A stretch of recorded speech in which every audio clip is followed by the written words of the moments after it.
अस्सलामुअलैकुम। Straight talk में खुश आमदीद। आपके साथ मैं हूँ आयशा बख्श। वज़ीर आज़म शहबाज शरीफ और वज़ीर आला केपी अली अमीन गंडापुर की आज वज़ीर आज़म हाउस में मुलाकात हुई। मुलाकात के बाद मीडिया से गुफ्तगू में अली अमीन गंडापुर ने कहा कि वज़ीर आज़म से मुलाकात बहुत मुस्बत रही। वज़ीर आज़म ने मुकम्मल ताउन की यकीन दहानी करवाई है। वज़ीर आज़म को यकीन दिलाया है कि कोई नामुमकिन मुतालबा नहीं करेंगे, जबकि केपी के वाजिबात भी अदा किए जाएंगे और चीफ सेक्रेटरी की तकर्रुरी का मामला भी ड्यू प्रोसेस के मुताबिक होगा। 8 फरवरी के इंतखाबात के बाद जिस तरह का मुनक़सिम मैंडेट आया, उससे साफ जाहिर हो रहा था कि वफाक का किसी और सूबे के साथ कोई इशू हो ना हो, मगर केपी में तहरीक इंसाफ की हुकूमत के वफाक के साथ मसाइल ही रहेंगे। 2013 से 18 तक केपी में तहरीक इंसाफ तो वफाक में नून लीग की हुकूमत थी। परवेज खटक जैसे तजर्बाकार शख्स के होते हुए भी केपी और वफाक की हुकूमत के दरमियान ताल्लुकात कशीदा ही रहे और अब तो अली अमीन गंडापुर जैसे शख्स केपी की इस गद्दी पर बैठा हुआ है। इमरान खान की इस चॉइस के जो भी मुहर्रिकात हों, मगर क्या इस चॉइस की कीमत इस सूबे के अवाम को अदा करनी पड़ेगी? खैबर पख्तूनख्वा में PTI हुकूमत ने गुज़िश्ता 10 साल में 359 अरब रुपए का कर्जा लिया और करीबन 600 अरब रुपए के मुआहदे किए थे, लेकिन वो कर्जा मिला नहीं। खैबर पख्तूनख्वा के अपने वसाइल से आमदन 70 अरब रुपए के लगभग है। खैबर पख्तूनख्वा का नेट हाइडल पावर पर मुनाफा और ऑयल एंड गैस पर सूबे का हक विफाक के जिम्मे वाजिबुल अदा है, लेकिन विफाक की जानिब से सूबे को उसके फंड्स नहीं मिल रहे, जिस वजह से सूबा माली मुश्किलात का शिकार है। वज़ीर आला केपी ने ओहदा संभालने के बाद काबीना के पहले इजलास में प्रेस कॉन्फ्रेंस में कहा था कि विफाक के जिम्मे 1510 अरब रुपए वाजिबुल अदा हैं। मईशत के साथ साथ दहशत गर्दी, मुलाजमीन की तनख्वाहें, सेहत इंसाफ कार्ड की मद में वाजिबुल अदा रकम, यूनिवर्सिटियों को माली बहरान से निकालने और रोजगार फराहमी केपी हुकूमत के बड़े चैलेंजेस साबित होंगे। ऐसे में बड़ा सवाल यही रहेगा कि PTI की हुकूमत 2018 से 22 तक विफाक में भी अपनी हुकूमत होने के बावजूद केपी के मसाइल हल न कर पाई। क्या अब विफाक में नून लीग की हुकूमत के दौरान केपी के अवाम को इन मसाइल से निजात मिल जाएगी? इसी पर गुफ्तगू करेंगे। पैनल में हमारे साथ हैं शहजाद चौधरी, अबसार आलम, जैगम खान और इफ्तिखार अहमद। आप चारों का शुक्रिया। प्रोग्राम का पहला सवाल, वज़ीर आज़म से नामुमकिन मुतालबात नहीं करेंगे अली अमीन गंडापुर, क्या वज़ीर आला केपी अपनी बात पर कायम रह पाएंगे? शहजाद साहब, एक इंतहाई अहम मुलाकात जिसकी बॉडी लैंग्वेज तो बहुत खामोश दिखी। अली अमीन गंडापुर साहब ने जो कुछ कहा, मुतमईन है, खुश हैं, उनको यकीन दहानियाँ मिली हैं। जो वो कह रहे हैं नामुमकिन मुतालबात नहीं करेंगे, कायम रहेंगे इस पे? देखिए, आपने कहा मसाइल और से निजात मिल जाएगी या नहीं मिलेगी केपी के अवाम को। देखिए, मसाइल से निजात तो एक सफ़र है। जो जो कुछ मसाइल ख़त्म होते रहेंगे, नए मसाइल जन्म लेते रहेंगे, तो इसलिए ये तो सफ़र का एक हिस्सा है। ये ना मसाइल कभी ख़त्म होंगे और ना कभी मुकम्मल तौर पर निजात मिलेगी। बाहर सूरत जो मसाइल हैं, नए मसाइल आते रहें, लेकिन पुराने कंटिन्यू नहीं करने चाहिए। यही एक गवर्नेंस का बेहतरीन और जैसे कहते हैं कि इफेक्टिव असूल होता है। जहाँ तक इस मुलाकात का ताल्लुक है, मेरा ख्याल है बहुत पॉजिटिव है, बड़ी मुस्बत, जिस तरह उन्होंने खुद कहा, एक रियलिस्टिक, हकीकत पसंदाना और पुरुमीद, यानी जो खौफ था, जिस किस्म के खौफ का इजहार किया जा रहा था अली अमीन गंडापुर के नाम और उसकी शख्सियत को देखते हुए, उससे बिल्कुल बरक्स ये आपको आज एक कॉन्टेक्ट एक हुआ और उसका एक इजहार आपको देखने को मिला। जो चीज़ें इंपॉर्टेंट मुझे लगती हैं वो ये हैं कि सियासत और गवर्नेंस, इसके अंदर फ़र्क किया जा रहा है PTI और अली अमीन गंडापुर की तरफ से भी। सियासत अपने तौर पे, जो पार्टी की सियासत है वो अपने तौर पे करें, सेपरेटली करें, जो उनके अहदाफ हैं उनको हासिल करें, उनको परसू करें, लेकिन गवर्नेंस जो है, जिसका ताल्लुक सूबे के रनिंग से है, सूबे के मसाइल से है, सूबे के वसाइल से है, वो एक बिल्कुल मुख्तलिफ चीज़ है, जिसकी जिम्मेदारी अली अमीन गंडापुर पे आती है। तो देखा जाए तो क्या है, उसको अपने लोगों को, आवाम के लिए उनकी बेहतरी चाहिए, उनके लिए वसाइल का बेहतरीन इस्तेमाल चाहिए, उसको अपने सूबे के लिए वो वसाइल चाहिए जो कि उसको हक है कानूनी तौर पर, और तीसरी सिक्योरिटी का उसका बहुत बड़ा मसला है उसके सूबे के अंदर, उसके लिए उसको वफाक की मदद की ज़रूरत होगी, कोऑर्डिनेशन की ज़रूरत होगी। तो मेरा ख्याल है अगर इस किस्म का एक शुरुआत हुई है जो कि आज नज़र आई हैं, तो मुझे यूँ लगता है कि जैसे कि दोनों तरफ से एक बहुत पॉजिटिव तरीके से इसको देखा गया। देखिए, गवर्नमेंट के लिए तो पॉजिटिविटी थी ही थी, यानी गवर्नमेंट तो अपने तौर पर आ चुकी, वज़ीर आज़म साहब तो आ चुके। आपने कहा नामुनासिब या नामुमकिन मुतालबात नहीं किए जाएंगे, ये तो तमाम मुमकिन मुतालबात हैं जो हुए, जिनके बारे में बात हुई। नामुमकिन मुतालबात हम किसको कहते हैं? एक तो वज़ीर आज़म का दायरा कार है, सेंट्रल गवर्नमेंट का दायरा कार है, उस दायरा कार में रहते हुए जो बात होगी, चाहे वो थोड़ा बहुत सियासी भी हो या बुनियादी तौर पर सूबे के मुतालिक हो या गवर्नेंस के मुतालिक हो, तो सब जायज़ बनती है। जहाँ तक सियासी बातें हैं, मेरे ख्याल में सियासत को मुफाहमत का रास्ता अख्तियार करते हुए आपस में अगर तल्लक क्रिएट करते हैं तो बहुत बेहतरीन चीज़ है, वही इसी के अंदर उसके हल हैं। आज खुद उनका एक इजहार उन्होंने ये किया और उन्होंने ये कहा वहाँ पर जो प्रेस कॉन्फ्रेंस हुई कि हमें जो तल्लक कायम रखना है, जो आपस में बातचीत करनी है, इसी से रास्ते आगे निकलेंगे। मेरे ख्याल में ये एक बड़ी शहजाद साहब एक छोटी सी बात कमेंट कर दीजिएगा कि आप जब वजीर आजम दायरे की बात कर रहे हैं कि वही वो करेंगे, जो रिपोर्ट हो रहा है उनकी गुफ्तगू से, अली अमीन गंडापुर साहब ने कहा वजीर आजम शहबाज शरीफ ने उनसे कहा है कि वो इमरान खान से उनकी जल्द मुलाकात मुमकिन बनाएंगे। क्या एक वजीर आजम के लिए मुमकिन है कि जेल में बंद किसी शख्स से मुलाकात का इम्कान पैदा करवा दे?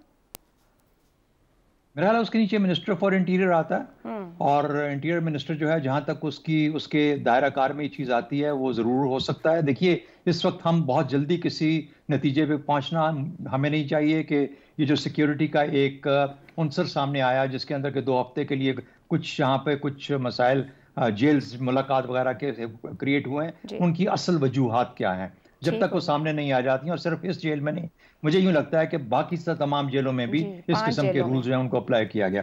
लेकिन एक बात, हाँ जी, बहुत बहुत इंपॉर्टेंट जो चीज थी वो ये है कि सियासत और रियासत में फर्क करना बहुत जरूरी है। अगर आज की बातचीत का हल हासिल हो तो सियासत और रियासत में फर्क कीजिए, सियासत और गवर्नेंस में फर्क कीजिए और अपने अपने जो एरिया दायरा कार है उसके ऊपर फोकस करें ताकि सब लोग का फायदा हो और अपना काम आगे चला सके। दुरुस्त हो गया जी। अब सर साहब वही वजीर आला केपी हैं जिन्होंने वजीर आजम की हल्फ बर्दारी में मैंडेट चोर कहकर शिरकत नहीं की। जब वजीर आजम सूबा आए तो वो तब भी वहां पर मौजूद नहीं थे। अच्छा कदम कहा जाए, गुड स्टेप लिया है अंडरस्टैंड करते हुए सूरत हाल को, कोई एक यू टर्न कहा जाए, वक्ती किसी दबाव या मफाद के नतीजे में ये इकदाम लिया गया है?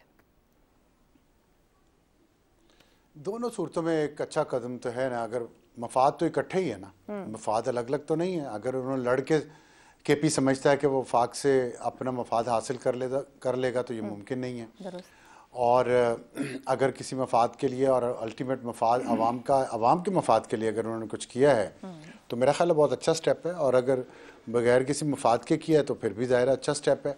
ये इससे फ़र्क पड़ेगा, कल स्टॉक मार्केट को भी मेरा ख्याल है मुस्बत मैसेज आएगा, शायद रुपी जो है वो भी थोड़ा मजबूत हो जाए, तो ये एक अच्छा मैसेज जाएगा पाकिस्तान की मईशत को। लेकिन ये बात यहाँ तक नहीं है। आपने कहा ये देखना ये पड़ेगा कि ये आर्जी मूव है या मुस्तकिल है। तो मेरा ये ख्याल है कि ये आर्जी मूव है। मुस्तकिल मूव वही होगी जो जेल में बैठे इमरान खान चाहेंगे। अब अगर ये जो अभी शहजाद साहब ने जिक्र किया कि कुछ कलामी ये मूव उनकी मर्जी के बगैर हुई है जिसे आप आर्जी कह रहे हैं? नहीं, बिल्कुल उनकी मर्जी के बगैर नहीं हुई। मैं नहीं समझता उनकी मर्जी के बगैर हुई है। ये उस लार्जर पिक्चर का हिस्सा है जिसमें हम बात सुन रहे हैं मुफाहमत की, जिसमें हम बात सुन रहे हैं रायत मिलने की इमरान खान को, जिसमें हम बात सुन रहे हैं कि शायद उन्हें बनी गाला शिफ्ट कर दिया जाए, और जिसमें हम इन्हें ये भी सुना है, जैसे कल आपने उसका जिक्र भी किया अलीमा खान की स्टेटमेंट का, कि हमें कहा जा रहा है कि अगर आप मुँह बंद कर लें तो आसानियाँ पैदा हो सकती हैं। तो मुझे ये लगता है ऐसा इस one part of a larger picture. तो वो कितना अरसा ये चलती है, इससे क्या हासिल करते हैं, और वो हासिल करने के बाद क्या पॉलिसी यही रहती है या फिर लड़ाई झगड़े की तरफ पीटीआई जाती है, ये देखना पड़ेगा। ठीक है जी, ठीक है। ज़ैगम साहब मैं आपकी जानिब आऊँ, आर्मी आईजी और चीफ सेक्रेटरी की तैनातियाँ और कई तरह के मामला जो हैं वो वफाक और सूबे के दरमियान आएंगे। आप समझ रहे हैं कि 18 से 22 तक जो मामला हल ना हो पाए, क्या अब एक बर्फ पिघली है और स्मूथ सेलिंग होगी दोनों के दरमियान, या जो अफसार सब बात कर रहे हैं कि एक आर्जी है मगर चले अच्छा है? वज़ीर आला खैबर पख्तूनख्वा को एक तने हुए रस्से पर तो चलना है, इसमें तो कोई शक नहीं। हर रोज़ उन्हें डिसीजन करना होगा कि कहाँ पे वो सूबे के मफादात को अवलियत दें, कहाँ वो पार्टी के मफादात को अवलियत दें। लेकिन एक बात जो मैं कह रहा था कि अली अमीन गंडापुर की पॉलिसियों का जायज़ा या इसके बारे में कोई पेशीन गोई उनकी मूछें देख कर ना करें। बहुत से पीटीआई के सीनियर लीडर्स जिनसे मेरी बात हुई वो कह रहे थे कि वो हरगिज़ मरकज़ के साथ टकराव नहीं करेंगे, क्योंकि मरकज़ के साथ टकराव करने में ना तो खैबर पख्तूनख्वा का फ़ायदा है और ना ही पीटीआई का कोई फ़ायदा है। मुल्क का नुकसान तो है ही है। देखिए, सियासी तौर पर उनकी पार्टी वफाकी हुकूमत वाली पार्टी की अपोजिशन है, तो उन्होंने कुछ ना कुछ कन्फ्रंटेशन भी दिखानी है, वो भी ज़रूरी है। लेकिन हुकूमती तौर पर सूबा जो है वो वफाक का हिस्सा है। तो वो एक तरफ तो आन बान शान दिखाएंगे अपनी, जैसे वो दिखा भी रहे हैं। जैसे वज़ीर आज़म जब आए पेशावर में तो उस वक्त वो मिले नहीं, मौजूद नहीं थे, सूबे से बाहर थे। इस तरीके से हलफ बर्दारी में वो शामिल नहीं हुए। कोई 2-4 उन्होंने बयानात भी ठोके हैं।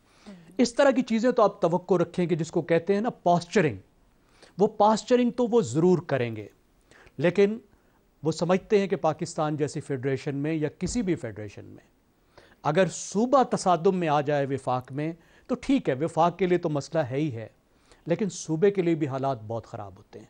विफाक उसको बहुत परेशान कर सकता है, क्योंकि पाकिस्तान में तमाम सूबों का जो उनकी 90% से ज़्यादा आमदनी है वो विफाक से होकर आती है, विफाक से आती है। बहाने से वो रकम रोकी जा सकती है, इनको परेशान किया जा सकता है, सूबे की तरक्की पर असर पड़ सकता है। अमन व अमान के लिए विफाक का जो राब्ता है वो बहुत ज़्यादा ज़रूरी है। इसी तरह जो नई चेंजेस करनी है पूरे मुल्क में, जिस तरीके से मुल्क को माशी बहरान से निकालना है और सूबे भी उससे ही माशी बहरान से निकलेंगे, उसमें भी मिलकर काम करना है। 2 चीज़ें मेरे ख्याल ऐसी हुई हैं जिनकी वजह से ये जो ताल्लुक़ है सूबे और विफाक का वो कुछ रीडिफ़ाइन हुआ है। सबसे अहम बात तो ये है कि 2008 के बाद और चार्टर ऑफ डेमोक्रेसी की बुनियाद पे पाकिस्तान में विफाक ने ये सीखा कि सूबों में मुखालिफ हुकूमत हो तो उसके साथ चला जा सकता है। उससे पहले ये नहीं हुआ था। जब भी सूबे में मुखालिफ हुकूमत होती थी विफाक उसको पलटा देता था। और सूबों ने भी ये सीखा कि मरकज़ में अगर मुखालिफ हुकूमत हो तो उसके साथ भी चलना है। ये विफाक में बहुत मजबूती आई और PTI ने ख़ुद जो एक सबक सीखा, मुझे उम्मीद है सीखा, कि सूबे की हुकूमत बड़ी कीमती होती है। जो 1 साल पहले उन्होंने अपनी हुकूमतें गिराई थी उसकी बहुत बड़ी कीमत PTI को देनी पड़ी और आज भी दे रही है। तो मेरा ख्याल है उनको ये समझ आई होगी कि ये हुकूमत कितनी कीमती है और यहाँ पर अगर डिलीवर करेंगे तो कल को इलेक्शन में भी बेहतर परफॉर्म करेंगे। 2018 में जो इलेक्शन में परफॉर्मेंस थी PTI की, उसका एक हद तक जो इन्हिसार था वो इस बात पर था कि वो KP को एक मॉडल के तौर पे पेश करते थे। वो दिखाते थे, वो कहते थे कि देखो KP में हमने ये कर दिया, वो कर दिया, कैसी गवर्नेंस कर दी, कैसी पुलिस है, यानी उनका दावा था। और बहुत से पाकिस्तान के लोगों ने इसको माना, पंजाब के बहुत से लोगों ने इसको माना और इस बुनियाद पर उनकी सपोर्ट की। तो मुझे ये उम्मीद है इस वक्त कि अगरचे वो पॉलिटिकल अपोजिशन करेगी PTI KP में, वो कोशिश करेगी कि उनके जो चेयरमैन हैं इमरान खान, उनके लिए कोई आसानी का रास्ता निकले, पार्टी के लिए आसानी का रास्ता निकले, वो सूबाई हुकूमत की लिवरेज इस्तेमाल करें, लेकिन वो किसी भी तौर पर कन्फ्रंटेशन में नहीं जाएंगे। ठीक हो गया, महाजराई कोई इख्तियार नहीं करेंगे। इफ्तिखार साहब, एहसन इकबाल ने जब गुफ्तगू की तो उन्होंने कहा 2 लफ्ज़ों में कह दिया जाए कि जो मुलाकात हुई सियासत अपनी अपनी मगर रियासत सांझी है। क्या आप कहेंगे मुस्बत मुलाकात है, PTI नून लीग के दरमियान बर्फ़ पिघलेगी? देखिए, मैं तो डेमोक्रेट हूँ, मैं डेमोक्रेसी में यकीन रखता हूँ और मैं चाहता हूँ कि सूबे और वफाक के दरमियान जो तल्लुकात हैं उनकी जो बुनियाद आइन में तय हो गई है उस पर अमल हो। अगर सूबा ये कहता है कि मेरे कुछ पैसे वफाक ने देने हैं, तो वफाक ने वो पैसे देने हैं, एक सूबे के नहीं देने हैं, हर उस सूबे के देने हैं जिसके पैसे वफाक की तरफ हैं। ये बिल्कुल हक है उनका।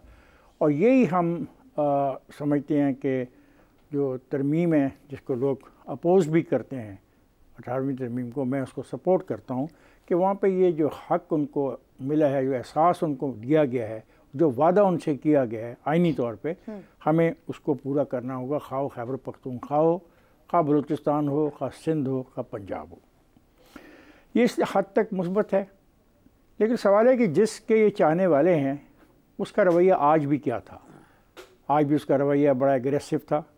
उसने अदारों के बारे में कहा मुल्क के अदारे ख़त्म हो चुके हैं, कि जो कुछ भी हो रहा है, तकरीबन उसके लफ्ज़ ऐसे हैं, जो कुछ भी हो रहा है ये खेल तमाशा है। तो वो शख्स ऐसी बात करे और फिर एक ख़त लिख दिया जाए कि जो एक ख़ास स्टेटस पाकिस्तान को हासिल है इसको वापस लिया जाए, और फिर बाद में प्रेस कॉन्फ्रेंस की जाए कि हमने तो ये कहा नहीं, जबकि हज़ार सबूत इस चीज़ के दिए जा सकते हैं कि ये उन्होंने कहा। तो इस किस्म की जो खेल है ये ज़्यादा अरसे तक चलेगी नहीं। ये ब्लफ जो है, ये कॉल होगा तो किसी न किसी को तो फिर नुकसान उठाना पड़ेगा। तो जब वो नुकसान का मरला आएगा तो फिर देखने का अली अमीन गंडापुर कहाँ खड़े होते हैं। क्या वो रियासत के साथ खड़े होते हैं या सियासत के साथ खड़े होते हैं। मैं उम्मीद करता हूँ कि वो रियासत के साथ खड़े होंगे। वो खैबर पख्तूनख्वा के आवाम की भलाई और बेहतरी के लिए जो मुतालबा कर रहे हैं, अपने हकूक़ का मसला, आज उन्होंने लोड शेडिंग के बारे में बात की, बड़ा एक बुनियादी इशू है आवाम का, बिल्कुल हल होना चाहिए।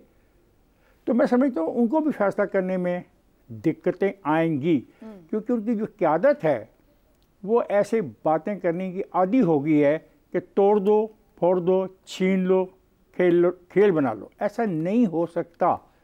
और ये बड़ी अच्छी बात की हमारे कुलीग ने कि उन्होंने सीखा कि असेंबलियों से बाहर निकलने का नुकसान होता है, सिस्टम का हिस्सा बने हैं, असेंबलियों को तोड़ने से नुकसान होता है। तो मैं तो पहले दिन से कह रहा हूँ, जिस दिन से हुकूमतें बनी हैं, पार्लियामेंट आओ, फ्लोर पे बात करो, अपने मुतालबात रखो और उन मुतालबात को मनवाने के लिए आईनी दायरे में रहो, आइन से बाहर मत जाओ। आइन से बाहर जाओगे तो फिर आइन की रखवाली करने वाले अदारे और आइन की रखवाली करने वाले लोग फिर आइन की रखवाली करेंगे, और उस रखवाली में अगर कोई तसादम होता है तो उसकी जिम्मेदारी उन लोगों पे पैदा होगी जो आइन से बाहर जाके खेलना चाहे। इफ्तिखार साहब, आपको क्या लगता है, दबाव में है, ये शॉर्ट टर्म है उनका, या आप समझ रहे हैं कि समझ गए हैं और चलना है? क्योंकि एक कल का, अगर आपको भी याद हो, जो रिपोर्ट हो रहा था कि उनके खिलाफ एक केस भी सामने आ गया जिसकी हेयरिंग भी इलेक्शन कमीशन में हो गई है, बतौर सीएम वो बरकरार रह पाएंगे नहीं, ये एक और मामला है जो उनके लिए सामने खड़ा है। देखिए, अफसार की एक कोई सोच है और मेरी भी सोच यही है कि मैं जब आइन की बात कर रहा हूँ ना जी, तो आइन के ताबे जो फिर कवानीन में, उनकी भी बात कर रहा हूँ। अगर आइन के तहत बनने वाले कवानीन में किसी को सज़ा होती है तो फिर सज़ा होती है, और अगर नहीं होती तो फिर नहीं होती है। मैं इतनी सादा बात की है नहीं, बिल्कुल सादा बात नहीं की है, मैं बिलीव करता हूँ, मेरा ये यकीन है, मेरा यकीन कामल है, मेरा यकीन कामल है। अगर जुल्फ़िकार अली भुट्टो को फांसी देने का गलत फैसला न किया जाता तो आज हम कहीं और खड़े होते। अगर उसको गिरफ्तार कर ही लिया गया था आइन के तहत और कानून के तहत, अगर 109 का वो मुजरिम ठहराया गया था तो 109 के तहत सजा मिलनी चाहिए थी। ठीक, 109 के तहत सजाए मौत नहीं हो सकती। जब जजेस के दरमियान इख्तिलाफ था तो फिर ये बेहतर था कि उसकी सजा को तब्दील कर दिया जाता। तो इसलिए मैं बार बार लफ्ज़ आइन और कानून का इस्तेमाल करता हूँ, क्योंकि मैं समझता हूँ कि रियासत आइन और कानून के मुताबिक चल सकती है। आइन और कानून से बालातर अगर कोई फैसला हुआ तो इस रियासत को नुकसान होगा। जी, कंक्लूड करते हैं इसी बात को कि एक अच्छी पेशरफ्त है, मुलाकात रही, और यही कहना चाहिए कि नताइज अच्छे निकलेंगे, खासतौर पे केपी के अवाम के लिए जो मसाइल हैं उनका हल विफाक निकालने में मदद करेगा। देखना यह है कि मामला कितना अरसा तक दुरुस्त सिमत में आगे बढ़ते हैं। एक ब्रेक लेना है, ब्रेक से वापस आएंगे तो बात करेंगे बानी PTI के आज के अहम बयान की, जो क्या कहना चाह रहा है, एक जानिब मुज़ाकरात और दूसरी जानिब वही सख्त लहजे। इस ब्रेक के बाद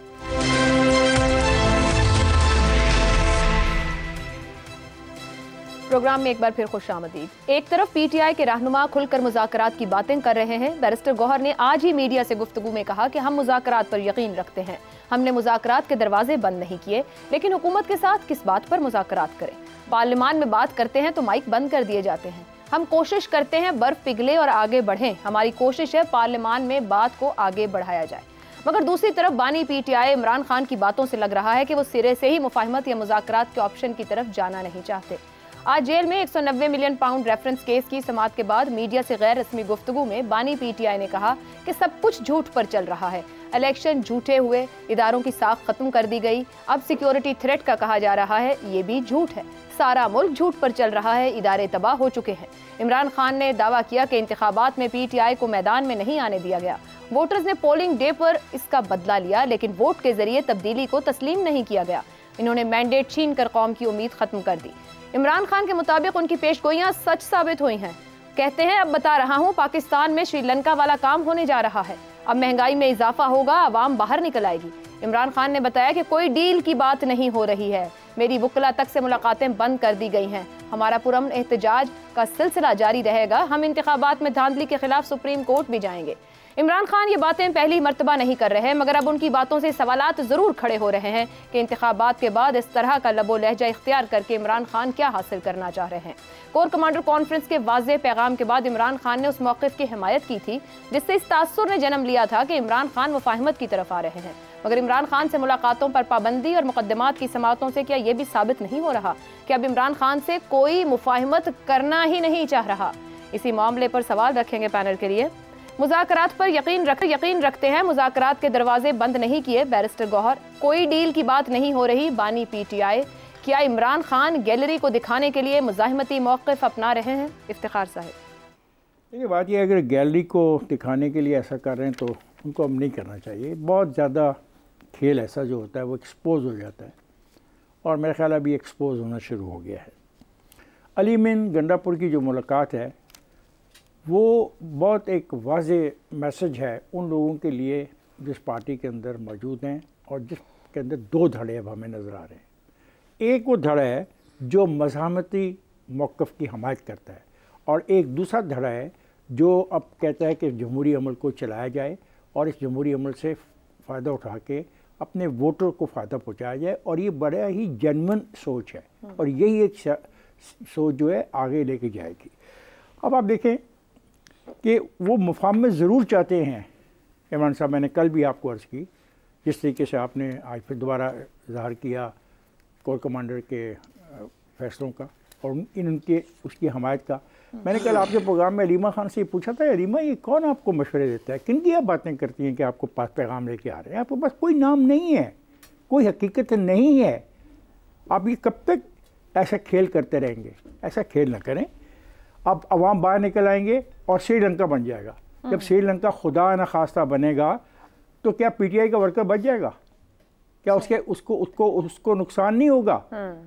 उस जो हालात पैदा होंगे उसका नुकसान उसको नहीं होगा। ठीक हो गया। ये कैसे हो सकता है? इनमें कितनी गैर जिम्मेदाराना गुफ्तगू करने की आबादी हो गए हैं। हर वक्त आप मुल्क को श्रीलंका बनाना चाहते हैं, कभी आप इस मुल्क के तीन टुकड़ों की बात करते हैं। बराए मेहरबानी अब बस कर दीजिए और इस हकीकत को मान लें कि आपकी पार्टी के अंदर दो धड़े वाज़ेह तौर पे मौजूद है। ठीक है ज़ैगम साहब, पाकिस्तान में श्रीलंका वाला काम होने जा रहा है। बानी PTI की ऐसी गुफ्तगू दिखाने को भी है, तो जहां रियासत, सियासत, हुकूमत, पूरा निज़ाम कार मईशत को सीधा करने पे लगा हुआ है, क्या एक लीडर को इस तरह की गुफ्तगू करनी चाहिए, बार बार दोहरानी चाहिए? इस तरह के बयानात दे रहे हैं, इससे ना हुकूमत की पॉलिसियों पे कोई असर पड़ता है, ना IMF पे कोई असर पड़ता है। एक अपोजिशनल बयान है, हम कह सकते हैं कि शायद उनको नहीं देने चाहिए। उनको भी पता है, हुकूमत को भी पता है, इस्टेब्लिशमेंट को भी पता है कि हल तो मुज़ाकरात ही हैं। आप जितने एहतजाज कर लें, एहतजाज के बाद भी मुज़ाकरात पे जाना होता है। लेकिन मसला ये है कि टेबल पर कुछ रखा हुआ नहीं है। टेबल के गिर्द जो हैं वो कुर्सियां भी रखी हुई नहीं हैं। ये बात तो इस बात की तरफ वो भी इशारा कर रहे हैं ना। मोहसिन नकवी को लगाकर ये बताया गया है कि अभी तुम्हारे पेट मजीद टाइट होंगे, एहतजाज की तुम्हें आज़ादी नहीं होगी। इमरान खान से मुलाकातों को बंद करने का भी मतलब ये है कि इस वक्त मुज़ाकरात जो है उसके दरवाजे बंद हैं, वरना मुलाकातों को क्यों बंद किया जाता? मुलाकातों से ही मुज़ाकरात का रास्ता बनता है ना। अब PTI तीन बातें कह रही है। पहली बात वो ये कह रही है कि हुकूमत पहल करे, वरना हम पे इल्ज़ाम लगेगा कि NRO मांग रहे हैं। क्या मज़े की बात है, यही इल्ज़ाम जो है वो लगाते थे अपनी अपोजिशन पर। दूसरी बात ये कह रहे हैं कि हमारे हल्के हमें वापस करो। अब ये तो पाकिस्तान की तारीख में कभी हुआ नहीं। वो हमारे यहाँ एक मुहावरा है कि जो गंगा में हड्डियाँ चली जाती हैं वो वापस नहीं आती। जो हल्के कभी गए हैं वो कभी वापस नहीं आए। तीसरी बात, वो इमरान खान के लिए रिलीफ की बात कर रहे हैं। ये उनकी मुज़ाकरात की कुछ कंडीशंस हैं, बड़ी टफ कंडीशंस हैं।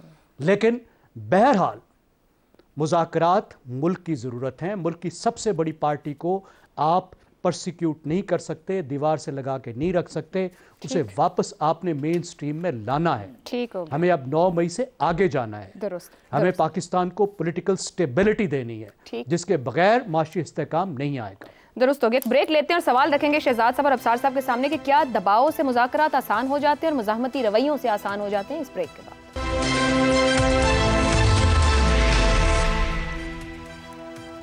प्रोग्राम के आखिरी हिस्से में खुशामदीद। शहजाद साहब, क्या इमरान खान साहब के बयानात गैलरी को दिखाने के लिए हैं, मज़ाहमती बयानियां? PTI के लीडर्स बार बार कह रहे हैं हम मुज़ाकरात करना चाह रहे हैं, क्या वाकई बेस पर उनके सामने कुछ भी नहीं है? देखिए, आज ही के दिन में अली अमीन गंडापुर को भिजवा दिया उन्होंने कि जाइए जाके प्राइम मिनिस्टर से मुलाकात कीजिए और एक अच्छी मुलाकात कीजिए पॉजिटिव इंडिकेटर्स के साथ। आज ही के दिन में, और काफ़ी मरतबा बैरिस्टर गौहर जब भी बात करते हैं या उनका कोई भी आदमी बात करता है वो एक मुफाहमाना बात करता है, ख़ास तौर पे पार्लियामेंट के तल्लुक में सियासी तौर पर आगे बढ़ने के लिए। तो ये किस किस्म का बानी पीटीआई है जो खुद से कुछ कहता है और बाकी दो लोगों को कुछ और को किसी जगह भेजा हुआ है। मेरा ख्याल है हम असल में जिसको मलून और मतून करना चाहते हैं ना, जिस पार्टी को मलून और मतून करते हैं, हमने उसको स्टीरियोटाइप करके पार्टी पूरी की पूरी इकट्ठी करके और कहा कि अगर जो बानी पीटीआई बात कर रहा है इसका मतलब है पूरी की पूरी पार्टी की नफी कर दी जाए, इसको किसी तरीके से एलिमिनेट कर दिया जाए। ये है हमारा मकसद जब हम इसके ऊपर तनकीद उस लेवल की करते हैं और हम कोई भलाई और अच्छाई किसी जगह पे नहीं नजर नहीं आते। सूबा अपने तौर पे गवर्नेंस को फोकस करके काम कर रहा है, पार्लियामेंट के अंदर रिवायात, पार्लियामेंट्री रिवायात को फॉलो करते हुए पार्लियामेंट में बैठी है, उसकी पार्टी काम कर रही है। उसका अपना मसला क्या है? उसका अपना मसला है वो जेल में किस वजह से, 9 मई से जो मामलात उठे उसकी वजह से उसने उनका पेश ऑफ करना है, जिसके खिलाफ उसका मसला है उनसे भी बात करनी है। वो कभी उनसे गुफ्तगू की बात करेगा, कभी किस तरह की बात करेगा, उसने अपनी स्ट्रैटेजी के हिसाब से चलना है। और एक उसका मसला है इलेक्शन कमीशन के साथ, यानी कि जो इलेक्शन के नतीजे आए हैं, तो ये दोनों चीजों को वो एड्रेस करता है वहां बैठ के, जिस भी तरीके से एड्रेस करता है। कभी हमें अच्छा लगता है, कभी अच्छा नहीं लगता, लेकिन जब हम स्टीरियोटाइप कर देते हैं और जनरलाइज कर देते हैं तो हम फिर इंसाफ नहीं करते। क्योंकि अगर हमें इस्तेहकाम चाहिए इस मुल्क के अंदर, सियासी इस्तेहकाम चाहिए, तो फिर किसी पार्टी को मलून और मतून और उसकी लीडरशिप को हर वक्त मलून और मतून करके हम वो सियासी इस्तेहकाम हासिल नहीं कर सकते। एक पार्टी जिसने 34 से 35% जितना वोट पिछले इलेक्शन में कास्ट हुआ, उसका 34 से 35% इलेक्शन वोटर ने उसको वोट किया, उससे अगली पार्टी 24% पे बैठी है। बेशक एक मेजॉरिटी पार्टी बाहर है, माइनॉरिटी गवर्नमेंट है, लेकिन खुदारा उस 34% को तो एक्नॉलेज कीजिए जिसने उसको वोट किया। 24% वालों को और उससे कम वालों को हम देख रहे हैं, लेकिन उस पार्टी को तो ये मलून मतून करने का मामला बंद होना चाहिए। बाकी उनकी लड़ाइयां अपनी अपनी लेवल के ऊपर मुख्तलिफ तरह की हैं, मुख्तलिफ जोख्तों में, ठीक है, वो लड़ते रहेंगे जो उनके सामने लड़ाइयां आएंगी। ठीक है। अब सर साहब, ये अगर अपनी जाती लड़ाइयां हैं, मगर आप खड़े होकर पूरे निजाम को, तमाम इदारों को और हर बात को झूठ कहें और बाहर भी पैगाम रसानी करें, तो हमें कह देना चाहिए कि उनकी लड़ाइयां हैं कुछ इदारों के साथ या इलेक्शन कमीशन के साथ, और जो दिल चाहे कहें। और फिर अगर इतना बड़ा मैंडेट और पूछे पूरे बयानिया बना दिया जाए तो इसको एड्रेस ना करना ही मुनासिब और बेहतर है। वो सियासत नहीं, बिल्कुल नहीं, इसको एड्रेस ना करना मुनासिब नहीं है। उसको दे दिया गलत नहीं, मैं ये कह रहा हूं, मैं कह रहा हूं कि आपने सवाल ऐसा बना दिया जिसको कि वो मैंने ये तो नहीं कहा कि वो मुनासिब है या नहीं मुनासिब। उसने अपनी सियासत करनी है या नहीं करनी? सियासत बिल्कुल सियासत करेंगे तो, लेकिन सियासत के ऊपर गलत बयानिए खड़े करना तो एक अलग सवाल बन जाता है ना। अब साहब नहीं, तो आप कैसे डिटरमाइन कर सकते हैं? हिटलर को भी मैंडेट मिला था सर, यही तो सवाल मैंने रखा है शहजाद साहब, यही तो सवाल रखा है कि बैरिस्टर गौहर एक बात कर रहे हैं, गंडापुर साहब दूसरी बात कर रहे हैं, और इमरान खान साहब जेल से कह रहे हैं कोई मुज़ाकरात नहीं होंगे, कोई बात नहीं होगी, कोई डील नहीं हो रही, ये सब झूठ है। मतलब नहीं है, वो खुद कह रहे हैं कि सब कुछ झूठ है जो बाहर हो रहा है। जी अब साहब नहीं, मेरा ख्याल है, मैं जवाब दे लूं, मैं नहीं समझता कि इमरान खान झूठ बोल रहे हैं। जो इमरान खान कह रहे हैं वही सच है असल में, बाकी सब पुतलियां हैं। जो इमरान खान की टीम के, ये पार्टी के जितने लीडर हैं सब पुतलियां हैं, पपेट्स हैं। बात वही होगी, फसाद वही फैलेगा जो इमरान खान चाहेगा, और वो करवाता रहा है। ये श्रीलंका बन जाएगा, पिछले 2.5 साल से सुन रहे हैं इमरान खान से कि पाकिस्तान श्रीलंका बन जाएगा। क्या नहीं सुन रहा है? क्या नहीं उन्होंने कोशिश की पूरी? और ये जो मैंडेट मिला है 34%, 35%, तो सो व्हाट? ये मैंडेट तो हिटलर को भी मिला था। फिर क्या किया हिटलर ने उस मैंडेट के साथ? एक फैशिस्ट को, जिसका माइंडसेट फैशिज्म के साथ चलता है, उसकी बात को हम क्रिटिसाइज क्यों ना करें? कल की बात है, उनकी बहन अलीमा खान है, मैं समझता हूँ या इमरान खान बात कर रहे हैं या अलीमा खान, इस पर सिर्फ एतबार करना चाहिए। ये पार्टी लीडर्स की कोई औकात ही नहीं है, सीधी सी बात है। ये टिश्यू पेपर से भी कम दर्जा है इनका पार्टी के अंदर इमरान खान के सामने। उन्होंने कहा जमील असगर भट्टी जो पीटीआई लाहौर का सदर है, उसने गंदी तरीन जुबान इस्तेमाल की मरीम नवाज के खिलाफ और बाद में माजरत की, तो उस पर अलीमा खान ने एतराज़ किया कि ये तारीफ क्यों की है तुमने मरीम नवाज की। मैं तो डर रहा हूँ आज अली अमीन गंडापुर ने जो 2 लफ्ज़ को थोड़े से सॉफ्ट बोल दिए हैं, उस पर भी तनकीद आ जाए। और हुमायूं गौहर जो हमेशा सॉफ्ट बोलते हैं, मुफाहमत की बात करते हैं, आज उन्होंने ये बात नहीं की, क्यों? सोचें ज़रा। ये मैं नहीं समझता कि खान साहब इतने मासूम हैं या इतना आसान है। उनकी पार्टी इंतशारी है, फसादी है, उन्होंने इस मुल्क को आगे नहीं चलने देना। जो भी वो सियासत कर रहे हैं, जो स्ट्रैटेजी खेल रहे हैं, वो सिर्फ कंसेशन लेने के लिए या एस्टैब्लिशमेंट की गोद में वापस जाने के लिए। इसका मकसद मुल्क को आगे ले जाना बिल्कुल नहीं है, दुरुस्त है जी, सिर्फ अपना इक़्तिदार है। अपने लिए ये सियासत तय करेंगे। आज के प्रोग्राम से इतना ही, इजाज़त दीजिए, अल्लाह हाफ़िज़।